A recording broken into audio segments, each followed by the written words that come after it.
جانتا ہے، سب کی حاضریوں کو بھی جانتا ہے، سب کے چہروں کو بھی جانتا ہے۔ مالک ساری کو حاضری کو قبول منظور فرمائے۔ زیادہ دیر آپ کا وقت نہیں لینا، چند منٹ کی حاضری ہے، اس کے بعد جو مجھے وقت ملا بس اسی وقت کے اندر رہتے ہوئے انشاءاللہ اس کے بعد عارفانہ کلام میں خود ادھر تقریباً سمجھ لے، بس حاضری لگوانا مقصود ہے، کیونکہ مقصد نہیں سنو جو آپ کے سامنے قرآن مجید کی آیت مبارکہ پڑھی۔ فرمایا لقد من اللہ علی المؤمنین اذ بعث فیہم رسولا۔ لوگوں سے بھی سنی آپ نے علماء کرام سے، لیکن بس اسی آیت مبارکہ کا ترجمہ اور اس بات کو سمجھاتے ہوئے انشاءاللہ میری حاضری مکمل۔ فرمایا اللہ رب العزت نے فرمایا کہ مومنوں میں نے تم پر احسان کیا ہے، مومنوں میں نے تم پر احسان کیا ہے، اذ بعث فیہم رسولا، احسان یہ ہے کہ میں نے اپنا محبوب تمہیں عطا فرما دیا ہے، میں نے اپنا محبوب تمہیں عطا فرما دیا ہے۔ اگر ادھر سوال ہوتا ہے مالک تو نے تو ہمیں ایک نہیں نعمت عطا فرمائی، لاکھوں نعمتیں عطا فرمائی ہیں، دیکھنے کے لیے آنکھیں بھی دی ہیں، پکڑنے کے لیے ہاتھ بھی دیے ہیں، چلنے کے لیے پاؤں بھی دیے ہیں، اولاد بھی نعمت ہے وہ بھی تو نے ہمیں عطا فرمائی ہے، رزق بھی نعمت ہے یہ بھی تو نے ہمیں عطا فرمائی ہے، صحت بھی نعمت ہے مالک یہ بھی تو نے ہمیں عطا فرمائی ہے، اتنی نعمتیں عطا فرمائی ہیں مالک کا بھی احسان نہیں جتلایا ہے، لیکن اب وجہ کیا ہے، مقصد کیا ہے، کیا وجہ تھی کہ محبوب کے آنے پہ احسان ہو رہا ہے۔ فرمایا لوگوں سنو، ساری نعمتیں جو ہے، رزق بھی میری نعمت ہے، اولاد بھی میری نعمت ہے، فرمایا مال بھی میری نعمت ہے، ماں باپ بھی میری نعمت ہے، کائنات کی ہر چیز جو ہے دیکھی جائے تو میری نعمت ہے۔ احسان اس لیے نہیں جتایا کیونکہ ساری نعمتیں جو ہے یہ عام نعمتیں ہیں۔ اب جملے سن کر کوئی بندہ خاموش نہ بیٹھے۔ فرمایا لقد من اللہ علی المؤمنین اذ بعث فیہم رسولا، دیکھو میری ساری نعمتیں میرے محبوب کے مقابلے میں عام نعمت ہے، لیکن محمد میری سب سے اعلیٰ اور خاص نعمت ہوا کرتی ہے، محمد میری سب سے اعلیٰ اور خاص نعمت ہوا کرتی ہے۔ اس لیے کہہ رہا ہوں کر کے مومنوں نے تم پر احسان جتلا دیا ہے۔ اب اس کی دوسری وجہ کیا ہے؟ مالک پھر ٹھیک ہے رزق بھی تیری نعمت ہے،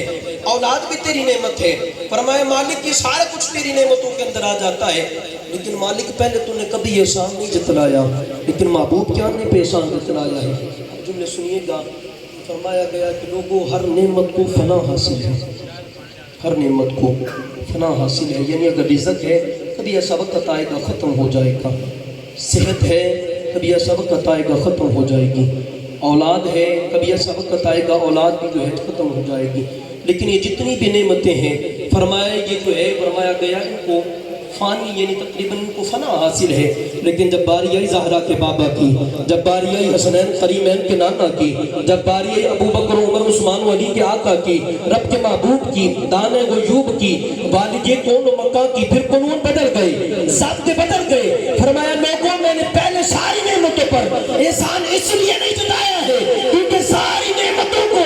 فنا حاصل ہے۔ اب کوئی زبان خاموش نہ رہے، جملہ سنیے گا، ساری نعمتوں پر احسان اس لیے نہیں جتایا کیونکہ ساری نعمتوں کو فنا حاصل ہے، اور محمد میری ایسی نعمت ہے اس کو فنا نہیں بلکہ ہمیشہ ہی بقا حاصل ہے،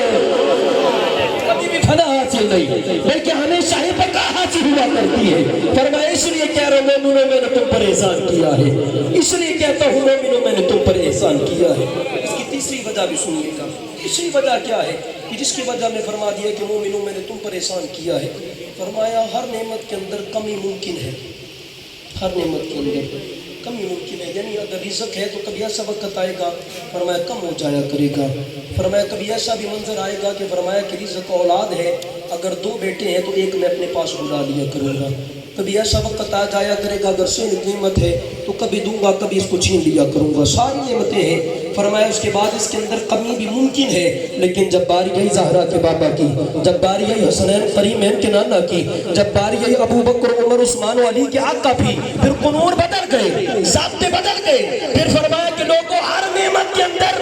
کمی ممکن ہے، لیکن فرمایا لوگوں یاد رکھو، فرمایا کہ آمینہ کا لال زہرا کے بابا میری وہ نعمت ہے جس کے اندر کوئی کمی نہیں بلکہ اللہ نے محبوب کو عیب سے پاک پیدا فرما رکھا ہے۔ بریلوی کا تاجدار بول کر یہ کہتا ہے کہ سب سے